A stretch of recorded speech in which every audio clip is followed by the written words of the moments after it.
कोकणचं महाचरण असलेला सिंधुदुर्गाचा वर्धापन दिन आज होतोय। कोकण माझा मी कोकणच्या या विशेष भागामध्ये आज आपण भेटणार आहोत आणि महाराष्ट्राचे माजी मुख्यमंत्री सन्माननीय राणे साहेब यांना राणे साहेब सिंधुदुर्गाच्या विशेष भागामध्ये स्वागत। 1990 मध्ये कोकणामध्ये तुमची एंट्री झाली आणि कोकणकडे बघण्याचा सकारात्मक दृष्टिकोन झाला, नेमकं काय सांगाल? कोकणमध्येच माझा जन्म झाला आहे, पर्टिक्युलर सिंधुदुर्ग जिल्ह्यात, त्यामुळे कोकणाकडे पाण्याचा वेगळा दृष्टिकोन नाही जो होता तो कोकणच्या विकासात्मक दृष्टिकोनातूनच मी आमदार या पदासाठी पहिली निवडणूक 1990 साली लढवली आणि कोकणचा सर्वांगीण विकास करावा हा ध्यास सुरुवातीपासून होता। आणि म्हणून आमदार झाल्यानंतर आमदार, मंत्री, मुख्यमंत्री, विरोधी पक्षनेता आणि परत मंत्री अशी विविध पदं भूषवताना कोकणचा विकास करावा, कोकणच्या ज्या गरजा आहेत त्या पूर्ण कराव्यात, निसर्गरम्य कोकण एक पर्यटनाचं एक आदर्श स्थळ व्हावं या दृष्टिकोनातून मी प्रयत्न केले। 1998 मध्ये मुख्यमंत्री झाला, सर्वोच्च सण 99 मध्ये सर्वोच्च सण होता तुमच्यासाठी आणि कोकणासाठी। या क्षणाबाबत काय सांगाल? माझ्या आयुष्यातील तो सुवर्ण दिवस होता। 1 फेब्रुवारी रोजीच मी महाराष्ट्राचा मुख्यमंत्री झालो। कोकणातील एक ग्रामीण भागातील एक शेतकऱ्याचा मुलगा महाराष्ट्राचा मुख्यमंत्री झाला, खरं म्हणजे याचं सर्व श्रेय माननीय बाळासाहेब ठाकरेंकडे जातं आणि त्यामुळे त्यांच्यामुळेच मी त्यावेळेला मुख्यमंत्री महाराष्ट्राचा होऊ शकलो। दादा, सत्तेत असो वगैरे नसो, दादांची एक स्टाईल संपूर्ण महाराष्ट्रामध्ये राजकारणामध्ये प्रसिद्ध आहे। लोकही जनता या स्टाईलबद्दल काय सांगाल? आता माझ्या स्टाईलबद्दल मी काय बोलावं, माझा जो स्वभाव आहे त्या स्वभावानुसार मी वागतो। अशी काय मी वेगळी स्टाईल अशी काय स्वतःहून तयार केली नाही, नॅचरल आहे। जसा माझा स्वभाव आहे, जसं मला वागता येतं, जसं मला चालता येतं तसं चालतो। त्याला तुम्ही स्टाईल म्हणत असाल तर त्याला माझ्याकडे काही शब्द नाहीत।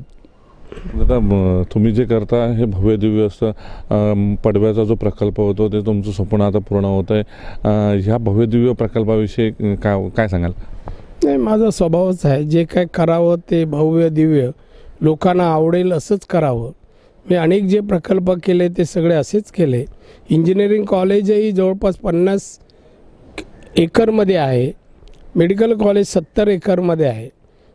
येणाऱ्या 1 महिन्यामध्ये हॉस्पिटल सुरू होईल आणि MCAची परवानगी मिळताच मेडिकल कॉलेज सुरू होईल। हे देशातील एक आदर्श मेडिकल कॉलेज व्हावं आणि सर्व यंत्रसामुग्री अत्याधुनिक असं हॉस्पिटल ही पडव्यामध्ये उभं राहिलेलं आहे, लवकरच सुरू होईल आणि लोकांना सेवा मिळेल।